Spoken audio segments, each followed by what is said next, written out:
Hi, friends. Welcome to Embracing Your Season. I'm your host, Paige Clingenpeel.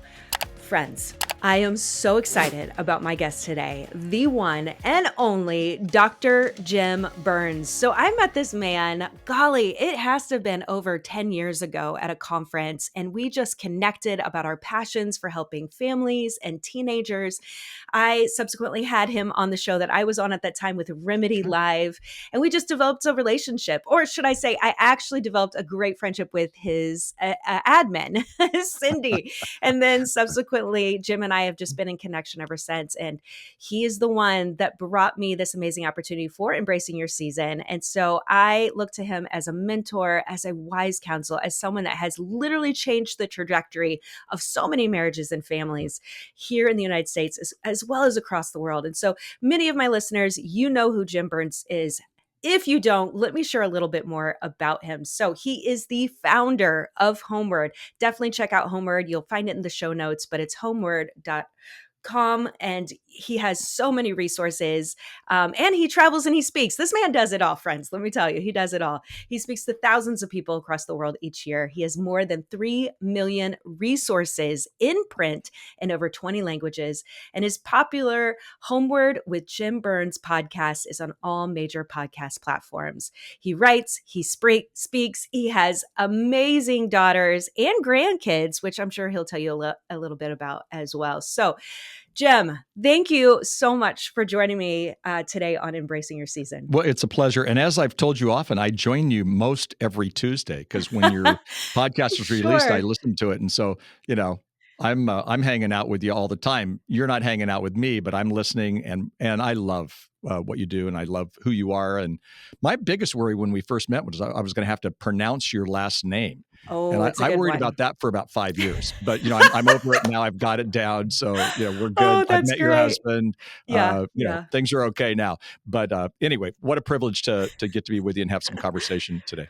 Yeah. Oh, well, yeah. Oh, gosh. Yeah, we've known each other for a minute, and Clingenpeel is one of those names, right? That it's kind of like, oh, how do you say that Yeah. again? It But actually it's makes great. sense, but it's one of those. Yes, exactly. When you first read it, you go, "Oh my goodness!" I know.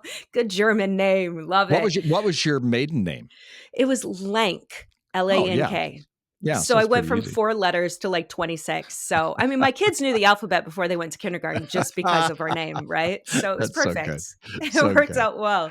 Well, today our conversation is hopefully going to be equipping for the parents out there who are either getting ready to go into the teen years or stuck in the middle, because we're going to be talking about teen trends and how parents can help equip their kids to navigate those well. And so the first one I want to talk about is the rebellious and entitled teens. And what's so fascinating about this, I'm sure, is back when we were teens, when we would talk about rebellion, these were like big things like sneaking out of the house or doing drugs and alcohol and, making all these big choices. But the reality is that rebellion actually looks a little bit different today. In fact, they are saying that it looks more like a passive aggressive disconnection. So for those parents out there, like the ghosting of parents, like the text messages that you send out and then don't receive a message back from your kids, or you're in a conversation and they're tuning you out, or they're just focused on their screen. These are the things that we are seeing that is more of the rebellious nature that is happening. And Common Sense Media tells us that teens spend an average of over 8 hours a day on their screens. And this does not include schoolwork. So the question is, how can parents respond to this type of teen rebellion? And how can we help them avoid spending all their time in a digital field instead of spending it in real life with their family? Jim, what are your thoughts? Well, I think it's a great question. And I think it's very insightful what you just said. When I was 18, I started working with teens, and I still wake up thinking about how do I help teens, even though I mainly spend my time talking to parents and about their marriages and their parenting. But I think you're right that, the way we do digital today is a form of rebellion. And because it's so much taken over our life, it is a form of rebellion. And so I think parents have to get their arms around, how do they create a media safe home for their kids? And, we're in the protection business. So when our kids are a little bit younger, we're going, no, you're not going to go to the mall by yourself. You're 8, right? Yep. You're not going to the lake by yourself. Today, what we have to do is help our kids, even at a younger preteen, going on into the teen years, help them learn to become responsible with digital, because digital, being today, what they do with their digital world is just as scary as what people would do with substance abuse. The Right. difference is we know what happens with substance abuse. We're still Mm-hmm. learning what's taking place in the digital world. So I think it's very important for parents to get their arms around how kids are rebelling today. And sometimes we don't know. We don't know that a kid is rebelling because they think he's watching or doing his homework and he's in playing game. He's just gaming. It may even Yes. be innocent gaming. I'm not saying every time you Yes. do gaming is bad, but it may be, but they're not obeying the parents. So I think Mm-hmm. the parents have to have some true understandings, like you would with anything else, and say, look, here's how many hours we feel comfortable with you on this, and as long as you're in our house, and again, you start when they're young and then you keep building it. But at the same time, 8 hours is atrocious. It's I'm not, crazy. and it could be 8 hours watching the Bible stories. I mean, I love the Bible, Mm. but Mm-hmm. anything doing that for 8 hours digitally is not good for your brain. It's not good for socialization. There's so many other things that it's not good for. So yeah, as parents, we have to rethink. We can't parent the way our parents parented us.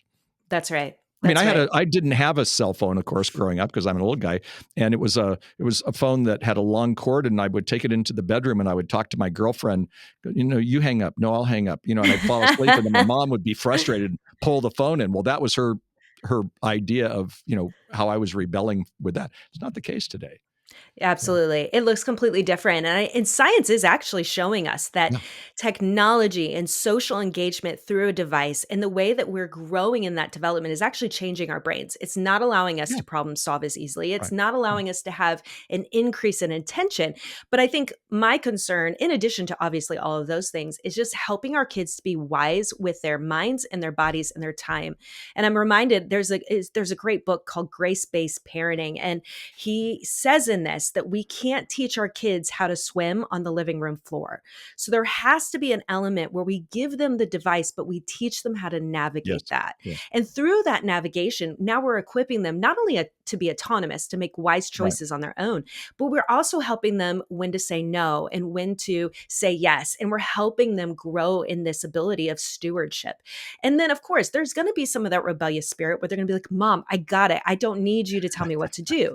That's natural. I think Every that's part of the teen. growing up. Yeah. Exactly right. Like you're learning to be an individual. So we allow them to make some of those choices, but we do it in partnership with them. Yeah. It goes when the whole ghosting element, though, I really feel like there's a correlation in not being able to navigate their emotions well. I believe it is part of this social development with using technology, Yeah. less time spent with peers in person. So they can't obviously know how to negotiate some of these negative feelings or interactions that they're having with their parents. And so their go-to is to avoid and distract.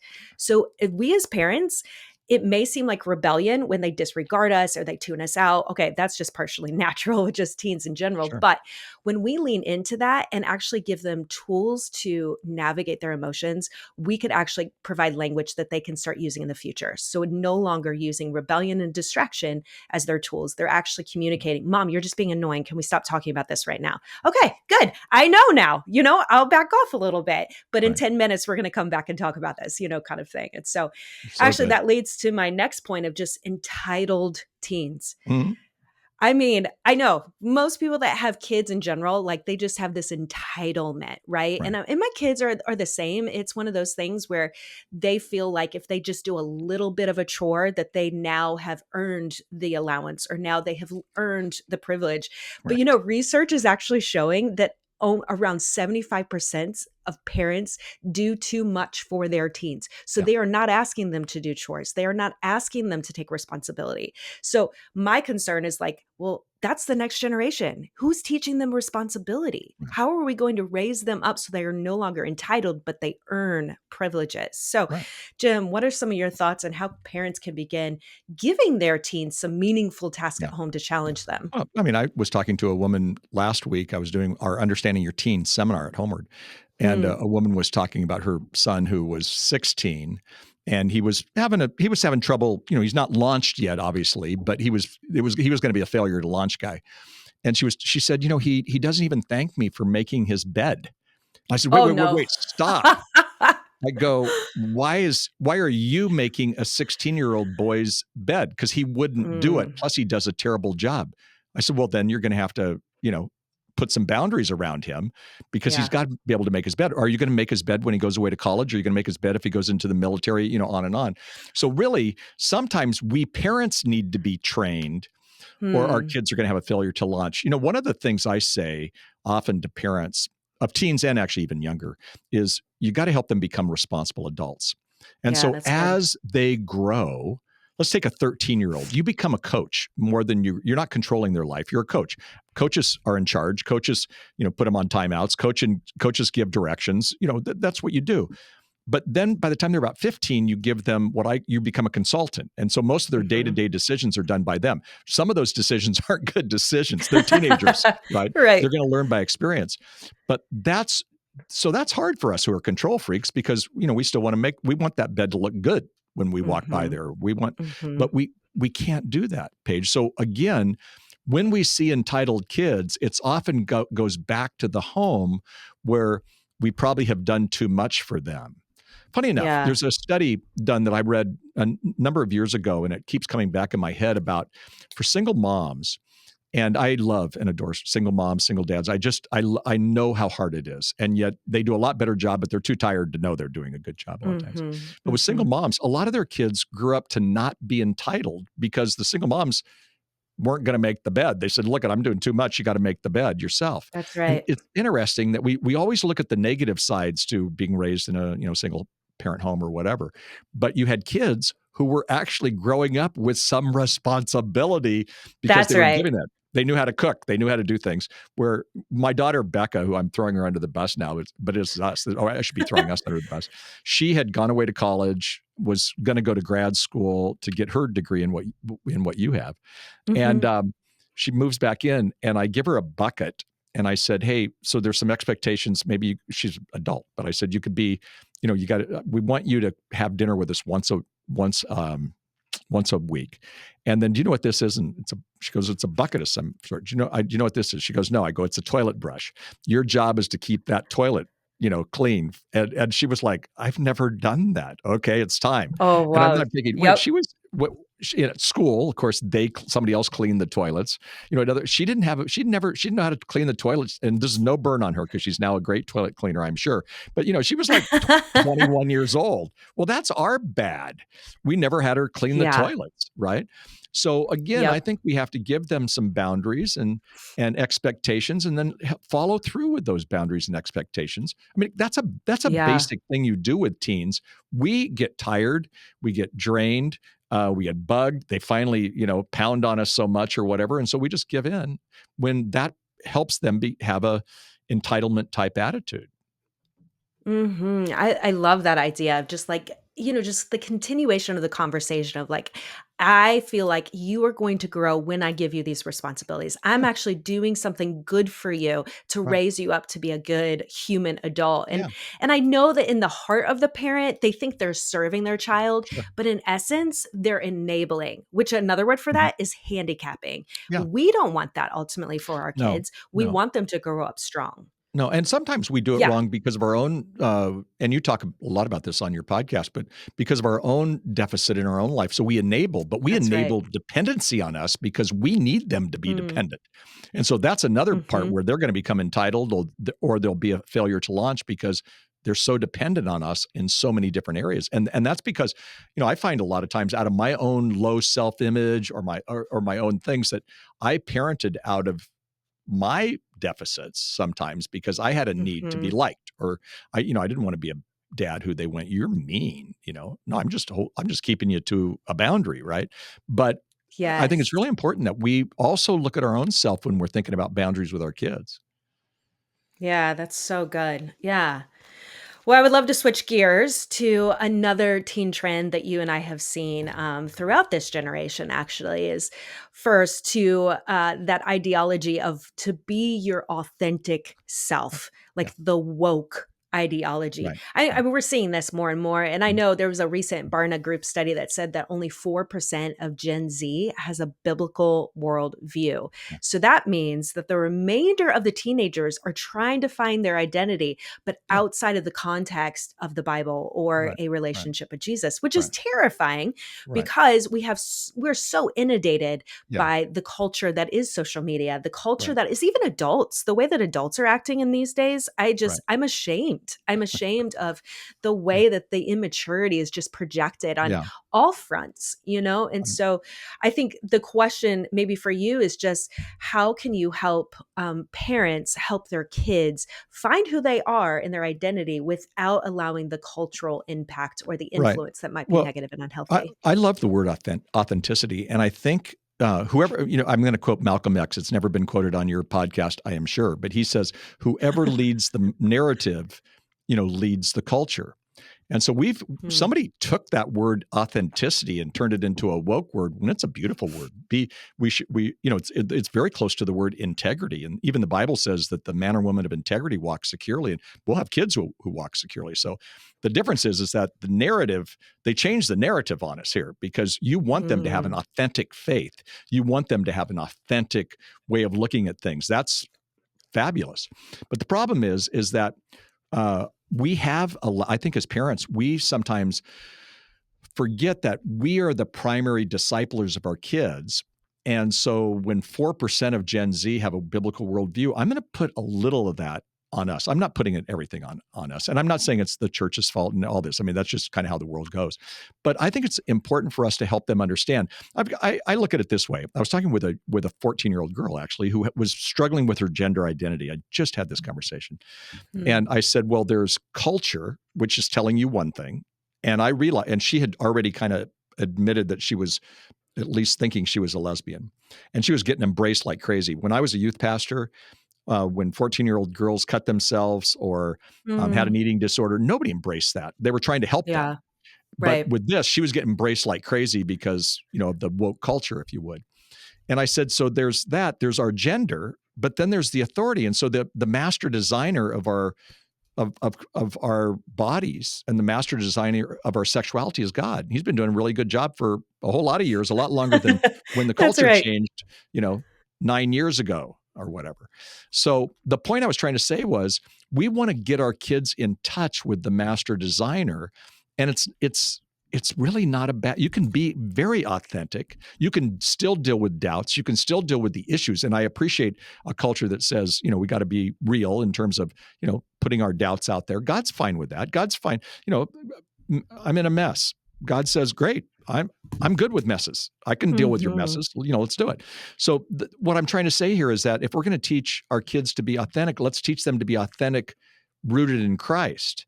And that doesn't mean we preach at them weird or, are lectury or things like that, but we just make it a part of our daily conversation. All studies show that if kids are going to have an authentic faith, then they're going to get that from home predominantly. Mhm. And they're Mhm. also going to get it when we have faith conversations in the home, not lectures and all that, but it's just a normal Yeah, thing, that's a key. natural thing. Yeah. And by doing that, I think we can still use let's take the word back. Let's change the narrative back to us. Authenticity is a cool thing. It's actually a biblical principle that deals Mhm. with being a person of integrity, but it's not grounded when Jesus at the end of his Sermon on the Mount, most famous sermon ever spoken, ever written, and for Christians or non, when Jesus said, "Build your house on the rock, don't build your house on the sand." I think the ideology that we're seeing with the authenticity that you were talking about prior is built on sand, and it's shifting sand. I mean, we had Mhm. politicians who I'm not into the political thing, but we had politicians just a few years ago who now are woke, but weren't woke that, in terms of the Bible believing in a man and the Yeah. marriage was a man and a woman, whatever. And the point that I'm trying to say is that shifts. Mhm. And so we have to teach our kids something stronger and help them be grounded on being their authentic selves rooted in Christ. And I think Mhm. we can do that. I honestly, Yeah. I'm seeing two parallel tracks with teens, but there are teens who have never been stronger and they are amazing and they're serving. You're Yeah. talking about the Gen That's Zs. right. They're doing Yes. so. I mean, they're amazing. Sure, they've got their stuff, just as like any teen. I mean, Jesus as a teen, we only see it once in the Bible, but like he ditched his parents, so he That's had right. that. But we also see a parallel track where they not only do they not live with a biblical worldview, they go to church and they can't tell you what the resurrection of Jesus means.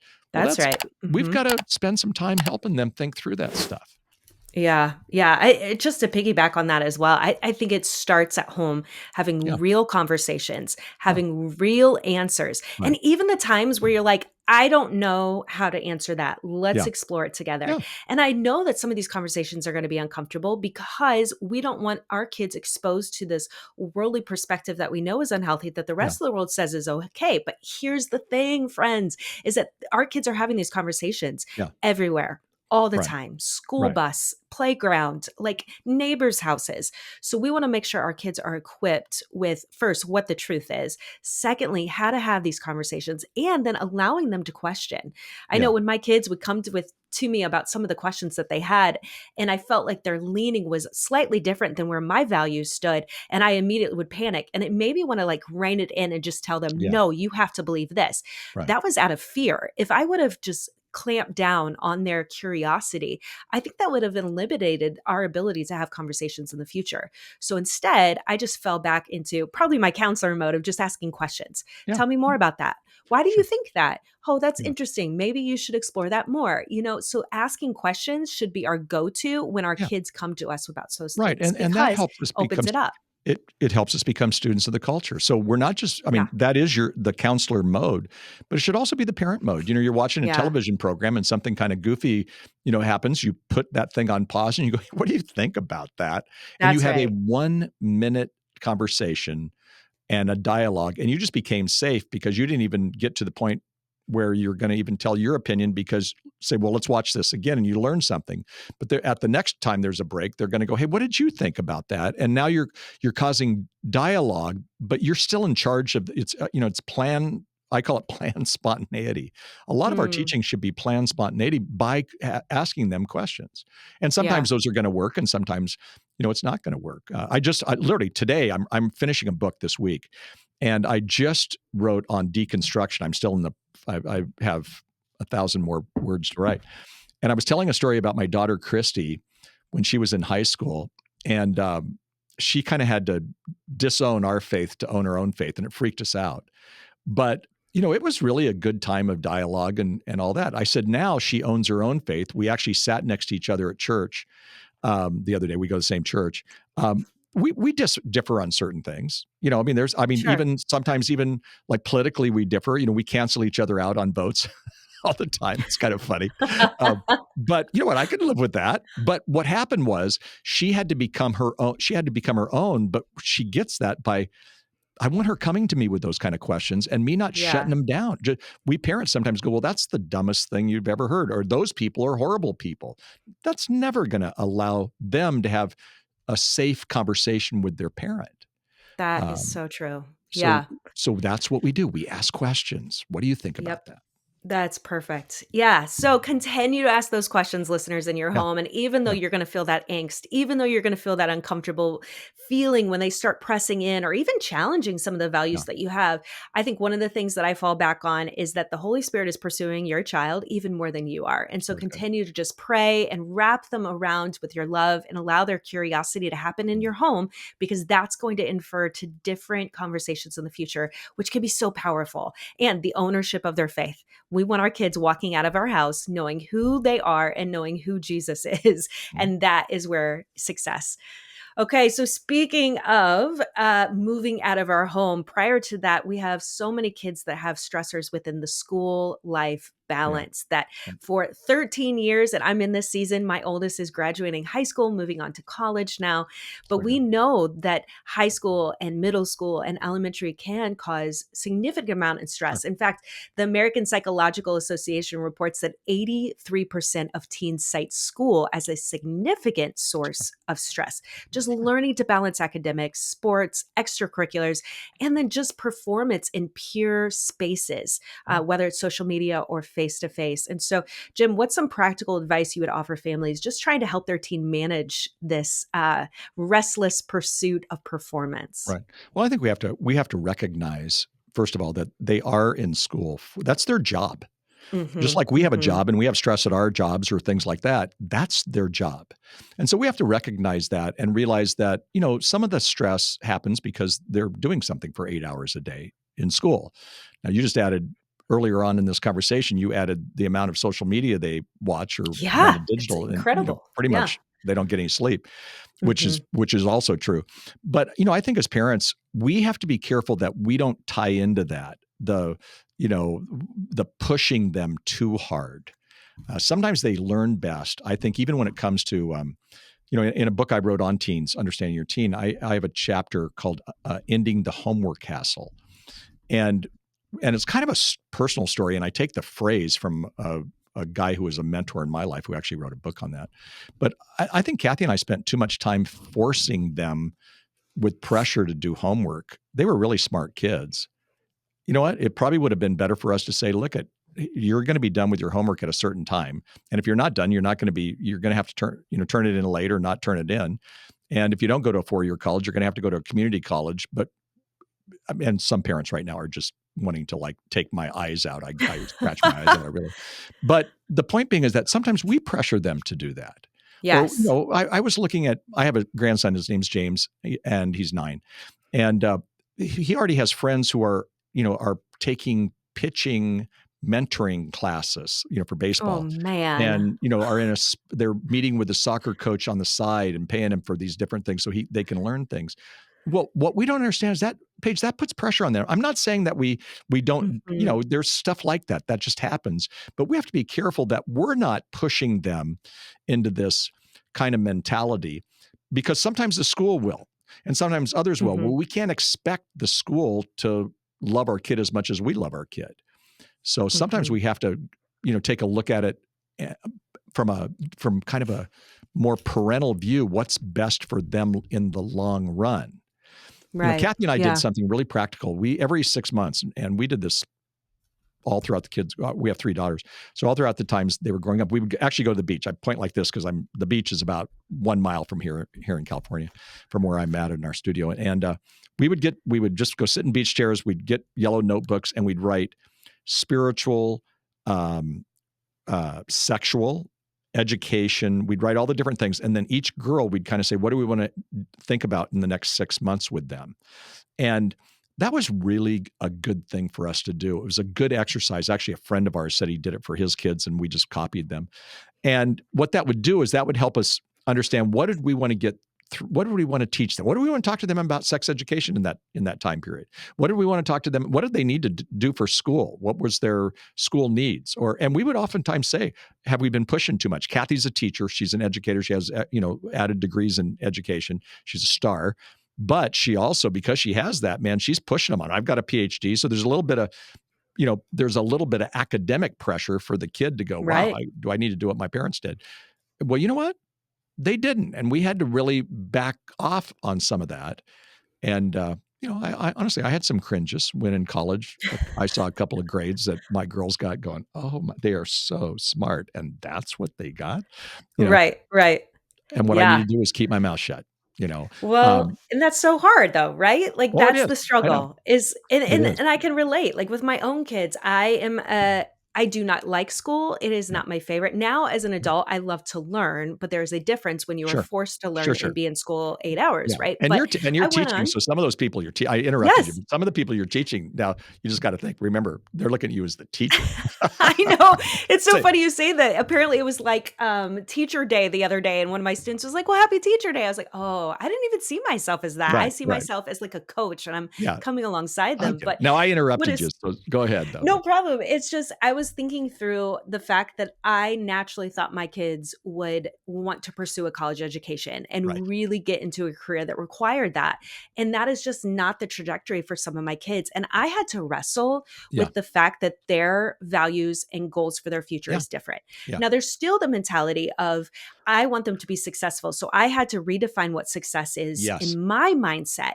And that's hard, Yeah, especially when my mindset was having an education that led Mhm. to a good job, that Right. led to benefits and time off and, all the things that we worry about as an Right. adult. Right. But for my kids, honestly, if I really brought it down to brass tacks, I want them to be a good person. They Yeah. love Jesus. They have a livable wage and Right. they are just enjoying their life. Right. That's Right. it. Right. So, Right. however they get there, let them be. And God knows, praise God that God is in control and I am not. Right. Right. But for those parents out there that get what I'm saying, like Good deal. school can be hard for your kids and that's okay. You Mhm. might have to change up how your perspective of success Yeah. is. So you're no longer projecting that onto them because here's the thing that the world does already is takes their performance and equates it to their value.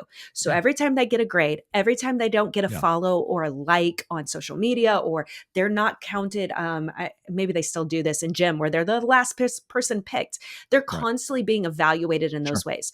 So they Right. do not need that in your home. So pour life over them with your words and your actions and Yeah. remind them their value is intrinsic because they are a child of God, not Yeah. because of their performance. And so that's just one thing that I've been wrestling Love with it. my own kids. And yeah, just moving forward, just Yeah. helping them understand there is a balance. We Yeah. have to learn balance with our time. And Yeah. parents, we're not always good at it either. So we No. definitely don't need to perpetuate that narrative with our kids. No, so good. And you know what? We didn't have a lot of experience probably from our own parents. Again, I'm speaking generally.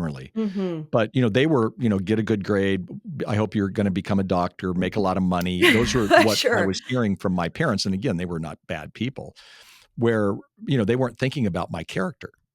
You know? Yeah. In fact, Yeah. sometimes parents will say even things that they're not saying don't be a person of good character, but they'll say, "You gotta do whatever it takes to make that money," or whatever, and all of a sudden money Mm. became God instead of character. What I heard you say when you said what you were looking for with your own children, really those when they know that's the priority, it's much easier for them to go in that direction. But Yeah. the other thing we have to do is we have to what I call personally tailored discipleship. So if we're gonna I think parents are disciplers of their kids, and discipleship is kind of a Christian word, but it means you could be discipling them on how to make the bed. But, it's personally tailored because one might be really into school and one might not be. And so we need to Mhm. personally tailor how we, guide and direct them in that. And so even sometimes in how we help them be people of character, we're using different illustrations. We're having different experiences with each one. Just when you get it, you think you got it all together, you get another one come up and they're completely different and with different Yeah. ideas and thoughts. And I think where we deviate or maybe what is these behaviors or our ideas come from is Yeah, potentially a fear-based. It's rooted in yeah, fear. Like yeah. your parents wanted you to be successful by becoming a Right, doctor because they knew you would make decent money and that you'd be able right, to support yourself. right, Like the right. same thing with my kids. I think ultimately I just want them to be able to enjoy their life comfortably. And in our Yeah, society, that means that they have to have a livable wage. right, And again, we all want a livable wage, but right. there's different ways that we can make our money and still be completely satisfied with the life that God has given us. And so Yeah, I think right, that's my big takeaway is this desire or if this emphasis is due to fear, then I need to take a step back and I yeah, need to just surrender that and be like, yeah, that's not what needs to dominate my parenting behavior with yeah. my kids. You've mentioned fear a few times, and really, when it comes to how we communicate with our spouse, how we communicate with our kids, fear is a Mm, much larger, part of our sometimes our communication style than we really think it is, that's right. because it's prevalent. So sometimes we have to step back in our quiet moments when we have it, and kind of go, What did I do that was fear based as opposed to not fear based? And I'm Yeah. always amazed that I don't see myself as a person who's very fearful. Like I'm not afraid of the dark, or if you threw a snake at me, I might throw it back at you. But there you go. But my fear is in the same thing. My fear for my kids. What if Christy, my oldest, she's a teacher in the urban setting because she's called for Yeah. that. And Yeah. I have fear that she's not making as much money as the other kids because she's chosen a life of service in a That's right. beautiful way. She's teacher of the year. People love her, you know, she's amazing. And yet can she live in our community like the other ones can because, they got better jobs, whatever, Mhm. Mhm. those are and so some of those kind of fears stay with you even as your kids get older. So we don't want to parent out of fear. Um, Yeah. yeah.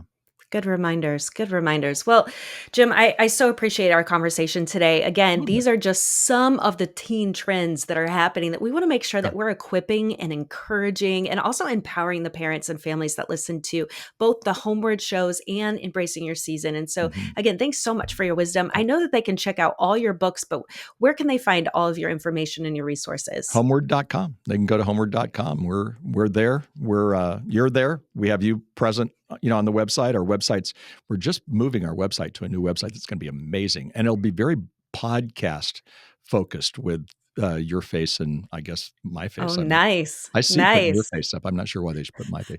But the interesting side for you too is as I heard you even talking today is, your expertise in the area of teens is amazing. It's also with the littles. But I really appreciate the way you think. You give us a fresh perspective. You're awesome. Thank you so much, Jim. You're just a pleasure to work alongside and to partner with, and letting me just be blessed to be a part of this ministry. Absolutely. So, listeners, thank you so much for joining me today on Embracing Your Season. If you've missed any previous episodes, because we've had amazing guests on this show that surely will give you encouragement and a few laughs here and there, we would love for you to check them out. They're on all major podcast platforms, or you can find them on the website at homeward.com. We have a lot of exciting interviews coming up, so be sure to tune in again next week for another edition of Embracing Your Season.